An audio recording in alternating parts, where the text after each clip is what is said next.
Welcome to Suman TV. నేను మీ నవీన్. అధిక బరువు ఇది చాలా డిసీజులకి దారితీసే విధంగా ఉంటుంది. సో అదేవిధంగా ముఖ్యంగా మెయిన్ ఏంటంటే బ్యాక్ పెయిన్ కావచ్చు, నీ పెయిన్ కావచ్చు, ఇట్లాంటివన్నీ ఓవర్ వెయిట్ ఉన్న వాళ్ళలోనే మనం చూస్తూ ఉంటాం. అట్లాంటి వాళ్ళు పిఆర్పి చేయించుకోవచ్చా? ఎందుకంటే సర్జరీ వరకు వెళ్ళారంటే వాళ్ళు ఏం చెప్తూ ఉంటారు, బాబు ముందు వెయిట్ తగ్గు, తర్వాత మనకి ఇట్లాంటి సర్జరీలు చేద్దామని చెప్పేసి డాక్టర్లు చెప్తున్నారు.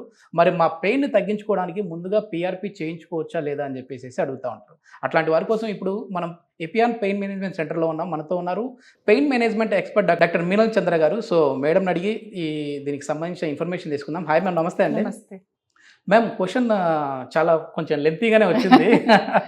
సో అధిక బరువు ఉన్న వాళ్ళు పిఆర్పి చేయించుకోవచ్చా, చేయించుకోకూడదు? సి ఇది ఓవర్ వెయిట్ వాళ్ళకి వెయిట్ రిడక్షన్ కోసం ఎంత టైం పడుతుంది మీకు తెలుసా?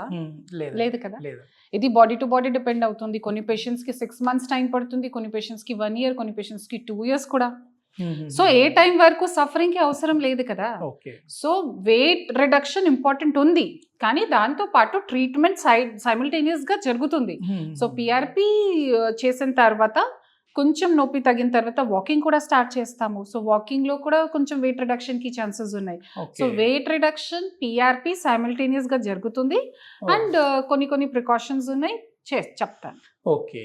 అంటే మామూలుగా ఓవర్ వెయిట్ ఉన్న వాళ్ళు వాకింగ్ చేయకూడదు అంటుంటారు కదా, అది చేయొచ్చా, చేయకూడదు అండి? ఓవర్ వెయిట్ ఉంటే మీకు నొప్పి ఉంటే, ఎక్కువ నొప్పి ఉంటే ఎక్కువ వాకింగ్ చేయకూడదు. Okay.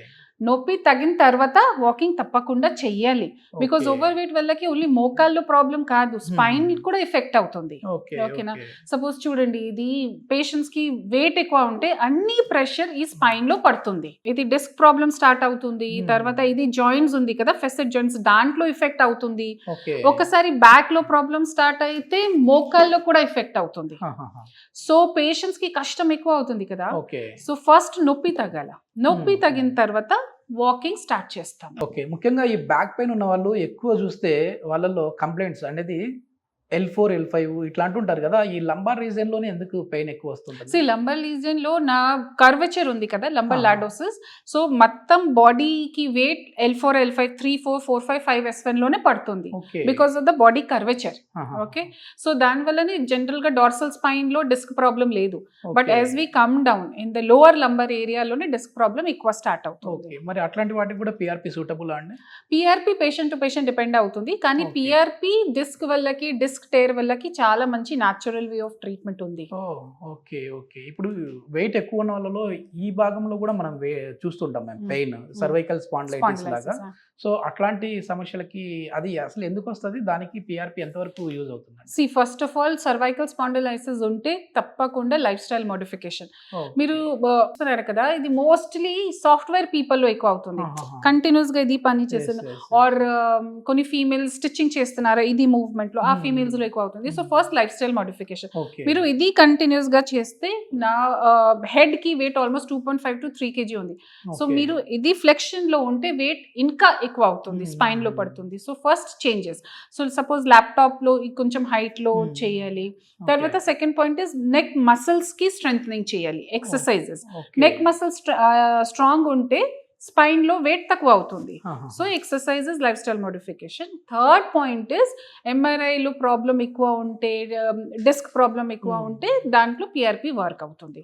So first step is not PRP, first step is life style modification, exercises, then PRP. ఇప్పుడు మీరు పిఆర్పి చేస్తూ వాళ్ళ పెయిన్ అనేది తగ్గించుకుంటూ మళ్ళీ వెయిట్ లాస్ ను కూడా తగ్గిస్తా ఉంటుంటారు కదా, అంటే పిఆర్పితో వెయిట్ లాస్ తగ్గించడమా, లేదంటే వాళ్ళకి లైఫ్ స్టైల్ మోడిఫికేషన్? కాదు, పిఆర్పి లో వెయిట్ రిడక్షన్ ఏమీ లేదు.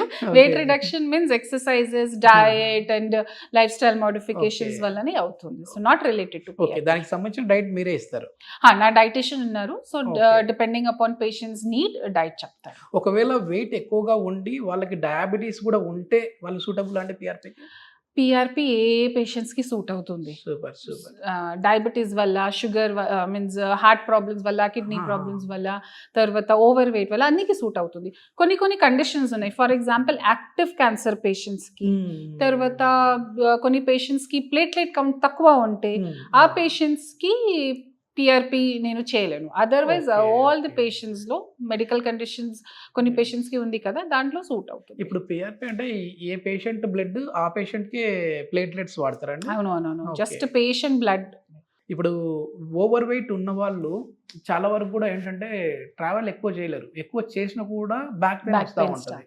వాళ్ళకి ఏం చెప్తారంటే మేము జర్నీ చేయండి మాకు మా జాబే అదండి, మాకు ఇబ్బంది అయిపోతుంది అనే వాళ్ళు ఏమన్నా రెస్ట్ తీసుకోవాల్సిన అవసరం ఉంటుందా పిఆర్పి తర్వాత? సో జనరల్ గా బెడ్ రెస్ట్ కి అవసరం లేదు. ఇది ఓవర్ వెయిట్ పేషెంట్ ఉంటే ఆర్ నార్మల్ పేషెంట్ ఉంటే కూడా చాలా Okay. బెడ్ రెస్ట్ కి అవసరం లేదు, కానీ జాగ్రత్త ఉండాలి. జాగ్రత్త. సో సపోజ్ మీకు ట్రావెలింగ్ ఎక్కువ ఉంటే, మీకు జర్క్స్ బైక్ డ్రైవింగ్ ఎక్కువ ఉంటే, ఆ టైంలో కొంచెం బైక్ డ్రైవింగ్ కొంచెం తక్కువ చేయండి. Yes. So other mode of transport చూడాలి. Hmm. ఓకే, సో క్యాబ్ ఉంది ఆర్ కార్ ఉంది, దాని ప్రకారం Yes, yes, చేయొచ్చు. yes. సో ఇది మీరు జాగ్రత్త ఉంటే ఒకసారి హీలింగ్ అయిన తర్వాత మీ నార్మల్ లైఫ్ స్టైల్ 3-4 months లో స్టార్ట్ అవుతుంది. Yes, yes, yes. మన హెల్త్ గురించి మనమే కేర్ కేర్ తీసుకోవాలి. చాలా వరకు. ఓకే, థ్యాంక్ యూ మ్యామ్, చాలా మంచి ఇన్ఫర్మేషన్. Okay.